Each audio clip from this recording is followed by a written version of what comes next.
नमस्कार। सबसे पहले तो मैं स्वागत है आपका। एडी सिंह जी मेरे दोस्त भी हैं, सहयोगी भी हैं, मेंबर ऑफ पार्लियामेंट भी हैं। राज्यसभा में हम इकट्ठा बातचीत करते हैं, भाषण देते हैं और सही पार्टी में हैं, आरजेडी में हैं और इनको बहुत जानकारी है, बिहार की जानकारी है। लेकिन आज हम आपको एक ऐसी खबर देना चाहते हैं। हमें मालूम है कि इलेक्शन कमीशन तो कुछ करेगी नहीं, क्योंकि उनका रवैया ही अलग रहा है, क्योंकि वो बीजेपी के सहयोगी हैं, तो वो क्यों कुछ करेंगे। तो खबर ये है कि 3 नवंबर 2025 में एक ट्रेन चली 10 बजे सुबह। वो ट्रेन करनाल से चली और पानीपत से होते हुए बरौनी गई।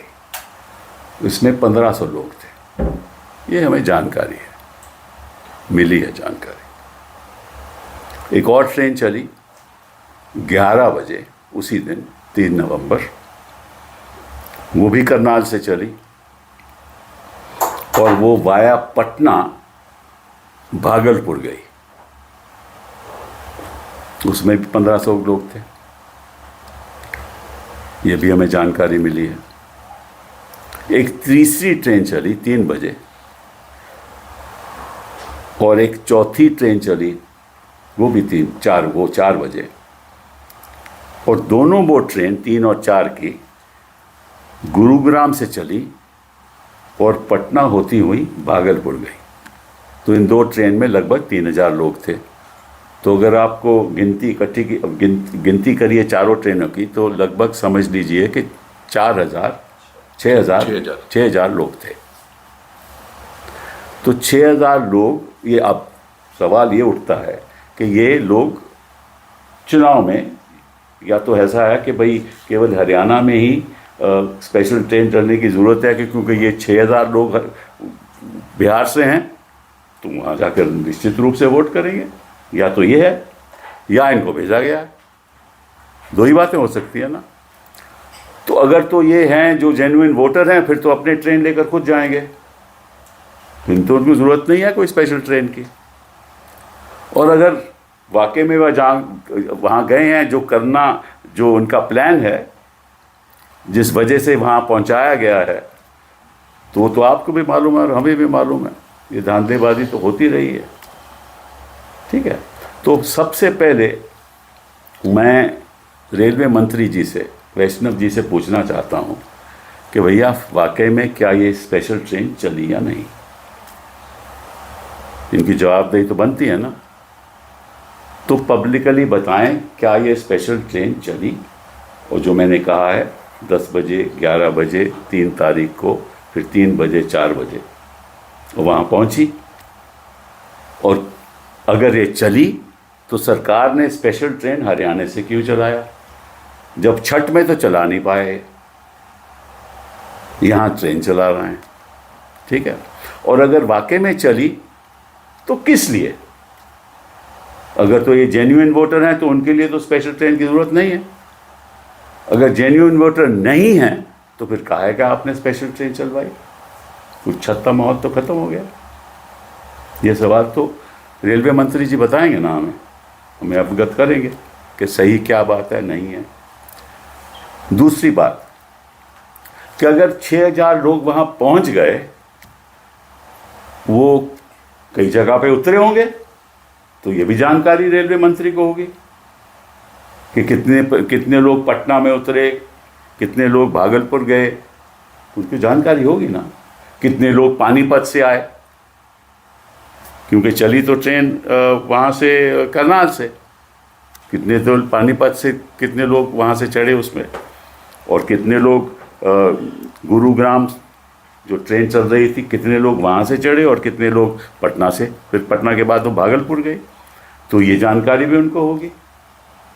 तो ये बहुत ज़रूरी है और फिर पता चलेगा। और दूसरी बात यह है कि अगर सरकार ने ट्रेन चलाई है तो खर्चा भी सरकार का होगा ना।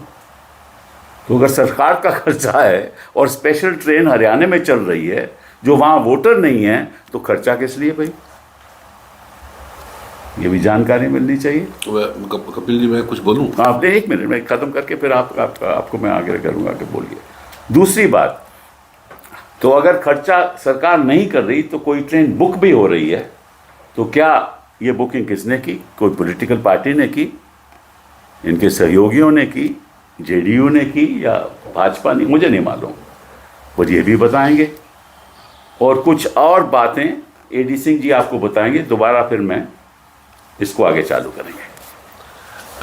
जो सूचना मुझे मिली है उस सूचना के तहत रेलवे अधिकारियों को बोला गया सीनियर लेवल पर कि कुछ ट्रेनों की व्यवस्था होनी है जो बिहार जाएगी, और आप लोग मनोहर लाल जी जो पीसीसी ये प्रदेश बीजेपी प्रेसिडेंट है हरियाणा के, और ये अर्चना गुप्ता जी हैं शायद वहाँ के जनरल सेक्रेटरी।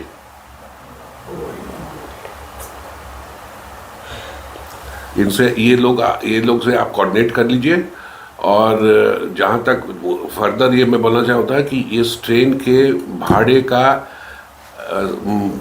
पेमेंट बीजेपी से हुआ है, which can be checked, and as Kapil साहब ने बोला है, आग्रह किया है रेल मंत्री जी को कि whether these trains have gone or not, let the railway minister also say whether the BJP has paid the money or who has paid the money.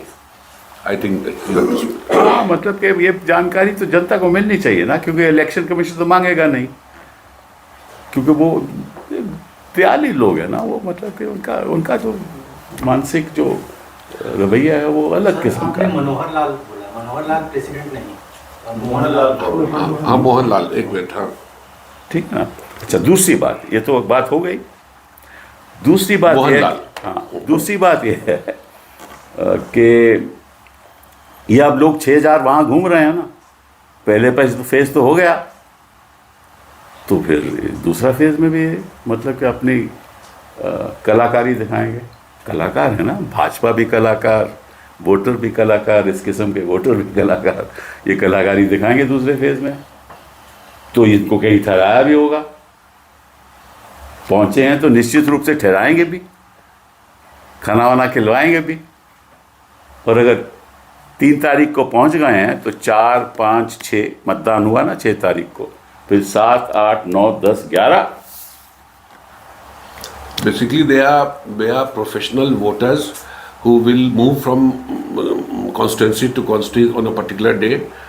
And as unfortunately we got the information very late, then we have come. Sibbal Sahib has started speaking about it, and the same person, same 6,000 people, will again be dispersed in different constituencies of Bihar for the polling on the 11th. And I'm sure they must be having all fake ID cards, those epic cards for which election commission is always helping them, and which have been this thing has come in public domain in the last few weeks. ये तो बड़ी collaborative exercise होती है, ये कोई ऐसी isolated थोड़ी ना होती है. So I just want to say the same thing in English. That we've got to know, and first of all I want to thank Mr. A.D. Singh to be here with me. He's my colleague in the Rajya Sabha, and we've done, we've been collaborating with each other in our opposition to this government. I just wanted to mention through you to the people at large that on the 3rd of November 2025, a train, a special train, started at 10 a.m. from Karnal via Panipat to Barauni. And it is our understanding and our information that about 1,500 people were there in this train. The second train started at 11 a.m. from Karnal via Patna to Bhagalpur. 1,500 people were there again in this train. The third and the fourth train were at 3 o'clock and 4 o'clock in the afternoon on the 3rd. And those trains started from Gurugram via Patna to Bhagalpur. So the first question we have is, of course, the total number there for about 6,000 persons from Haryana. So it's very curious that these special trains were started from Haryana alone, and our information is not from any other state. And this trains were started, and there must have been a special purpose for these special trains. So first of all, our question is to the Railway Minister Vaishnav ji, could you please tell us as to why these special trains were asked to take these 6,000 people to Bihar while the election was on? Surely, when it was difficult for you to start trains for Chhath Puja, and we've seen the scenes in New Delhi railway station, surely when there was no Chhath, why was the need for sending these people? Now, there are only two reasons why they could be sent. Either they are genuine voters in Bihar for the purposes of this election, all 6 of them needed to go. Or if they are genuine voters, they could have gone ordinarily in regular trains. Why the special trains for these genuine, so-called quote-unquote genuine voters, if they are genuine voters? And if they are not genuine voters, then why did you have these special trains? There must be a purpose for it. So you must publicly tell us whether, number one, these special trains moved at the times that we mentioned. If they did, how many people were there? How many people alighted these trains in Panipat, in Patna? Where all did the trains go? And if the trains reached there on the 3rd and the election was on the 6th, obviously there's a connection between their reaching there and the election. And if they are not genuine voters, then the purpose is obvious. And I'm sure that the Election Commission will not take any cognizance of this, because they're very, their conduct and the way of conducting these elections has been rather suspect. And their generosity towards the BJP is a matter of great pride for the BJP, I guess. But be that as it may, he must make a public statement to that effect. And then if these people are there from 3rd to the 6th, obviously in the second phase, they must also be there. Have these people come back? If they have come back, by which special trains have they come back? And if they have not come back, why this one-way special train? Right? And if there are special trains, are they going to be coming back after the 11th?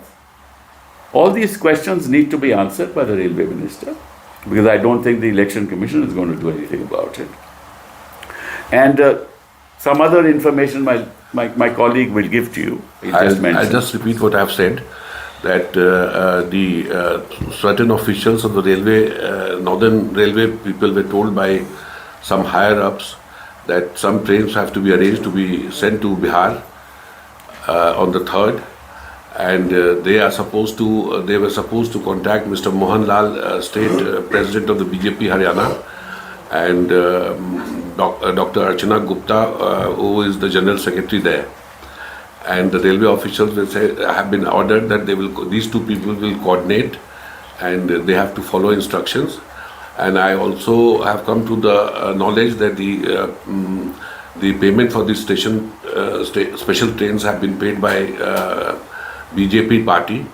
I do not know why BJP party was paying for people who are going to Bihar, almost 6,000 people. But probably I think these were professional voters who had helped the party in Haryana. So they didn't want to take a chance of getting people from other states. So these professional voters must have done some work on the 6th, and I'm surely they will do some havoc on the 11th also. So I think, and of course the other important thing is, और ये मैं हिंदी में भी बोलूँ और अंग्रेजी में भी बोलूँ, ये आप लोगों की भी जिम्मेवारी है, क्योंकि हमने आपको तथ्य दिए हैं. आप लोगों की भी जिम्मेदारी है, पता करें, क्योंकि पत्रकार ही पता कर सकते हैं, हम तो आपको जानकारी ही दे सकते हैं. तो हम उम्मीद करते हैं कि हिंदुस्तान के सारे जो अहम मीडिया ग्रुप्स हैं, जो ख़ास तौर पे मेन स्ट्रीम टीवी चैनल्स हैं, वो भी इसके बारे में एक तो दिखाएंगे और साथ साथ में जानकारी करेंगे कि जो हम कह रहे हैं वो सही है कि नहीं, क्योंकि शायद ही रेलवे मंत्री जी इसके बारे में कुछ कहें. Through you we also request you as media persons to investigate this, go to the root of the matter and find out whether these facts are true or not, because it is quite possible that the railway minister may not give a statement. So I think it's the duty of media channels, mainstream media, individual reporters to go and investigate what the reality is, so that the true facts can be placed before the public at large. Thank you very much. Sir, Rahul sir also. एक minute. You people are from the media channel, so you can always ask your colleagues in those parts of Bihar whether the trains has reached or not, which is a very simple method, in the sense that the stations will know. Barauni station will know, Bhagalpur station will know Correct. that this special train has reached. So I don't think the government will have the, most probably I don't think we'll get a reply from the government. Sir vote चोरी को लेकर बार बार राहुल जी एक तरफ तो issue उठा ही रहे हैं, क्या ये उससे रिलेटेड ही एक तरीके से, और क्या ये सिस्टमैटिकली चल रहा है पिछले कई चुनाव में? ऐसा कोई ये तो एक इंस्टीट्यूशनल मैकेनिज्म है ना भैया. BJP as an institution is a past master. I mean, they are actually amazing. Their skills are amazing in ensuring that the true verdict of the people is not reflected in the outcome. They are the masters at that. Sir BJP ये कह रही है, राहुल गांधी ने भी vote चोरी को लेकर press conference किया था हरियाणा को लेकर. बीजेपी अब कह रही है कि पहले कांग्रेस और विपक्षी पार्टियां जो है ईवीएम पे सवाल उठाती थी और अब जो है वोटर लिस्ट पे सवाल उठा रही है. यानी क्या ईवीएम सही हो गया है, अब सही था गलत? नहीं, वो जानकारी कैसे हो? सही गलत की बात नहीं है. अब हम कैसे बताएं कि अगर कोई ऐसे धांधलेबाजी कर रहा है, तो आप मुझसे पूछोगे मैं कैसे धांधलीबाजी कर रहा हूँ, मैं कैसे बताऊंगा? जब उसका सोर्स कोड नहीं मिलेगा, सब चीज़ें नहीं मिलेंगी, तो हम कैसे बताएंगे? वो तो आपको बता देते हैं कि चलिए ये ईवीएम है, आप बताइए कैसे धांधलेबाजी. मैं कैसे बता सकता हूँ? यानी ईवीएम पे अब भी डाउट है? नहीं, डाउट है या नहीं है मैं नहीं कह सकता, लेकिन आपने जो सवाल पूछा है कि लोग इस पे सवाल उठा रहे थे, यही है ना. और फिर आपने कहा कि क्या वो भूल गए. मैंने कहा नहीं, उसका जवाब कहाँ से दे कोई? But EVM बोला has कोई failed worldwide. So what's the reason for not going back to ballot papers? खैर वो अलग डिबेट है. द क्वेश्चन इज कि आपका इस सवाल का जवाब मैंने दे दिया. और दूसरी बात यह है कि जहाँ तक राहुल गांधी जी बोल रहे थे, उन्हें काफ़ी मतलब कि जिस तरह से उन्होंने तथ्य देश के सामने रखे, वो चौंकाने वाले हैं, और उसका आज तक जवाब तो मिला नहीं. तो सर एक सवाल और है, राहुल गांधी प्रूफ भी दे रहे हैं एक एक करके, क्योंकि उनके प्रेस कॉन्फ्रेंस में मैं भी था. तो क्या राहुल गांधी जी के पास, कांग्रेस पार्टी के पास ये ऑप्शन है कि वो सुप्रीम कोर्ट जाए? अरे भैया, हम कितने सालों से हम अदालतें जा रहे हैं. अदालत में क्या कल फैसला हो जाएगा? फैसला चुनाव का वो तो 14 तारीख हो जाएगा. तो क्या अदालत का फैसला 14 से पहले हो जाएगा? और फिर आपको मालूम है, कानून कहता है कि अगर चुनाव में फैसला हो जाए तो फिर इलेक्शन पिटीशन फाइल करनी पड़ती है. तो अदालत में जाएंगे तो वो कहेंगे सब आप देखिए, अब तो चुनाव के रिजल्ट आ गए, अब जाके इलेक्शन पिटीशन करिए. और आपको मतलब अगर हिंदुस्तान की इलेक्शन पिटीशन का इतिहास अगर आपको मालूम है, तो कई ऐसी इलेक्शन पिटीशन हैं जो 3 टर्म तक पेंडिंग रहती हैं. मतलब कि 3 लोकसभा इलेक्शन हो जाए तो पिटीशन अभी तक डिसाइड नहीं होती. आप तो चत्रकार लोग हैं, आपको तो मालूम है. सर आप कह रहे हैं कि चुनाव आयोग बीजेपी की एलाई है, आपकी बात नहीं? हम नहीं कह रहे, सारे देश कह रहा. मैं तो एक ही आवाज़ हूँ. वोट चोरी भी एक फैक्ट है जैसा आप लोग बताते हैं. तो चुनाव लड़ने और चुनाव जीतने की पॉसिबिलिटी आप लोगों की कितनी रहेगी? मतलब अगर वोट चोरी हो, देखिए जनता जिताएगी, जनता जिताएगी चुनाव. देखो जनता को भी आप मालूम पता चल गया कि ये क्या हो रहा है इस देश में. बहुत बहुत धन्यवाद.